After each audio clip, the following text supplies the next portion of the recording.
네, 프레스룸 라이브는 유튜브로도 함께 시청할 수 있습니다. 궁금한 점 댓글로 의견 많이 남겨주시기 바랍니다.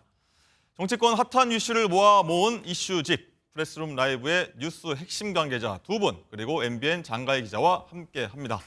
반갑습니다. 안녕하세요. 안녕하세요. 자, 그럼 첫 번째 이슈요.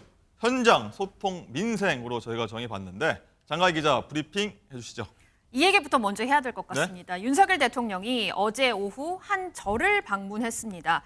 충북 단양의 천태종 본산인 구인사라는 곳인데요. 당초 공식 일정에는 없어서 깜짝 방문을 한 겁니다. 윤 대통령은 구인사 참배 후에 스님들과 송이호박국, 배추김치, 취나물 볶음으로 점심 공양을 했고요. 스님들에게 항상 나라를 위해서 기도해 주셔서 감사하다라는 말을 했습니다. 윤 대통령이 찾은 이 구인사는 사실 대통령 후보 시절에 2번이나 찾았던 곳이거든요. 그래서 이에 대해서 정치권에서는 좀 초심으로 돌아가려는 것 아니냐, 이런 모습을 보인 것 아니냐라는 반응을 보였습니다. 그렇군요. 어제 윤 대통령이 참모진에게 책상에만 있지 말고 민생 현장에 파고들어서 생생한 목소리 들으라 이렇게 얘기를 했는데 그런 뒤에 대선 과정 중 얘기했듯이 2번이나 찾았던 구인사를 다 찾았습니다. 이동석 행정관. 어떻게 보세요?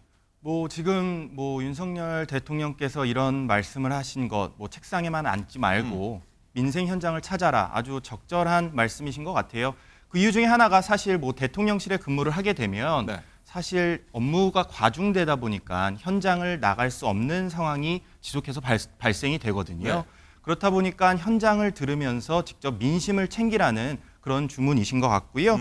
지금 구인사를 방문하게 된 계기 중에 가장 중요한 것은 초심을 잃지 않겠다. 초심. 네, 선거 때 출마했을 때 그 마음가짐을 다시 새기면서 국민들께 한 발자국 더 다가가는 모습을 보이는 행보가 아니겠느냐. 저는 그렇게 생각을 하고요.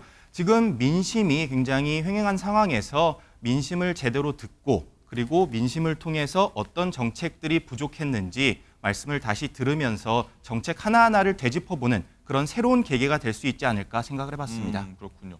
책상에만 앉지 말아라. 이게 좀 저는 딱 꽂히는데 이동석 행정관은 얼마 전까지 대통령실 있었잖아요. 네. 책상에만 있었나요? 현장 많이 다니셨나요? 저는 책상에 주로 있었고요. 네. 이게 사실 대통령실에 근무하다 보면은 행정관급은 네. 사실 이제 모든 업무를 이렇게 작업을 해서 위에 보고하는 그런 프로세스가 생기기 마련입니다. 그렇기 때문에 비서관급 그리고 수석급은 굉장히 많이 현장을 다니는 그런 모습을 보이고 있거든요. 사실 지금 정치권에서 말하는 게 윤 대통령이 현장을 많이 다니지 않았다 그런 비판의 목소리도 있어요. 근데 제가 알기로는 윤석열 대통령은 그 과거의 어느 정부 때보다 현장을 많이 가는 대통령이었거든요. 일정 하나하나만 봐도 민심 청취는 굉장히 많았다. 더군다나 해외 일정을 가서 해외의 여러 가지 사업들을 챙겨오는 그런 모습을 볼 수 있지 않았다 생각이 들고요. 앞으로도 더욱더 많은 민심 현장 공개를 통해서 민심과 호흡하는 그런 모습을 보여줄 걸로 기대하고 있습니다. 그럴 수 없는 지금까지 현실이 좀 있었다, 어려움이 있었다 얘기해 주셨고요. 그리고 신정현 의원, 윤 대통령이 연일 소통 부족에 대한 자기 반성도 하고 얘기를 하고 있습니다. 국정 운영 변하겠다고 했는데 어떻게 보십니까? 국정 운영에 대해서 반성한 말을 단 한마디라도 우리가 기억나는 게 있나요? 국정 기조에 대해서 성찰하겠다라는 말씀을 단 한마디도 안 하셨습니다.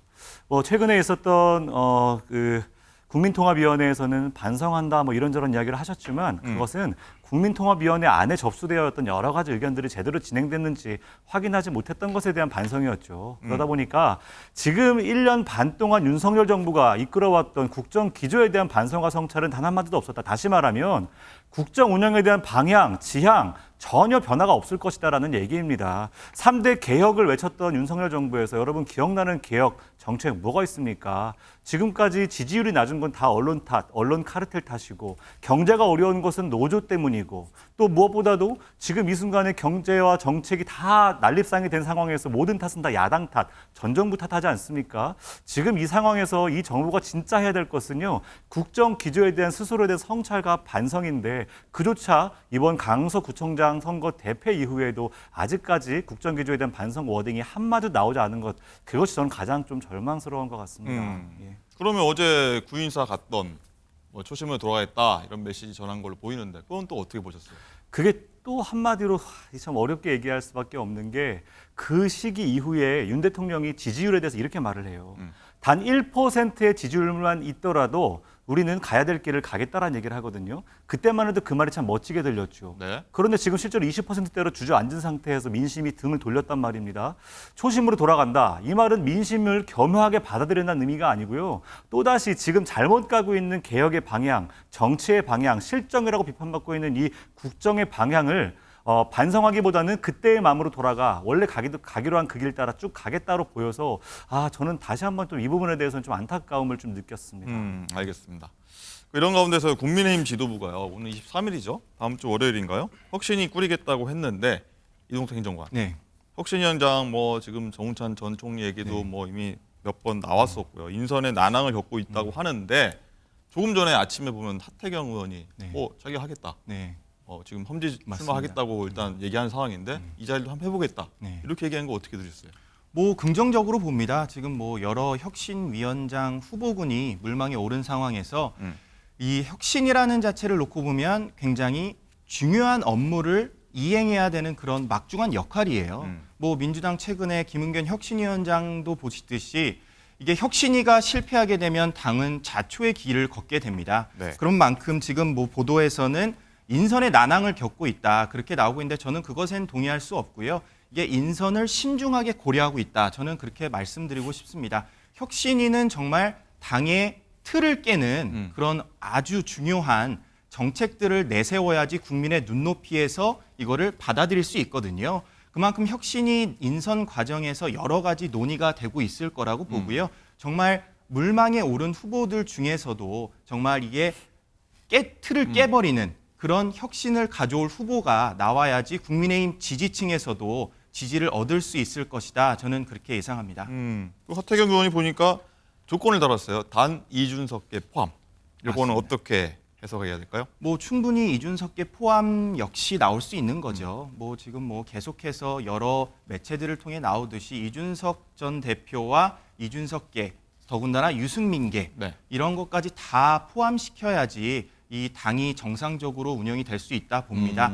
다만 지금 뭐 이준석계 그리고 뭐 유승민계 이쪽에서 계속해서 뭐 공방을 벌이고 있잖아요. 네. 그런 모습은 좀 자제해야 되지 않나 그런 생각이고요. 결국에는 총선은 원팀으로 치러져야 됩니다. 결국에는 분란 없이 이런 승부를 해야 국민들께서 납득하실 수 있고요.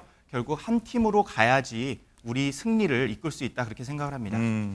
뭐 이런 위기 증후가 나오니까 뭐 여러 가지 말들이 좀 나오는 건데